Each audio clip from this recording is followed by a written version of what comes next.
ప్రభుత్వంపై మాజీ మంత్రి ఉషశ్రీ చరణ్ తీవ్ర స్థాయిలో ధ్వజమెత్తారు.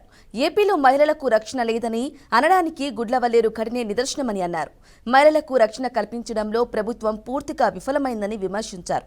కాలేజీల్లో ఆడపిల్లల వాష్రూమ్స్లో హిడెన్ కెమెరాలు పెట్టి విద్యార్థుల జీవితాలతో చెలగాటం ఆడటం ప్రభుత్వానికి సిగ్గుచేటు అని మాజీ మంత్రి మండిపడ్డారు.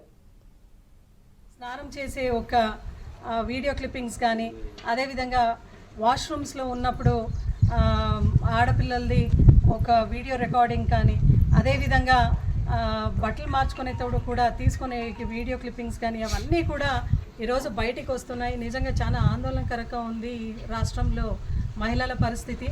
ఎందుకంటే ఆడపిల్లలకు ఇటువంటి హిడెన్ కెమెరా ద్వారా ఈ వీడియో క్లిప్పింగ్స్ ఎప్పుడైతే బయటికి వస్తుందో అప్పుడే ఈ రాష్ట్ర ప్రభుత్వం చర్యలు తీసుకునేదానికి వెనకబడింది.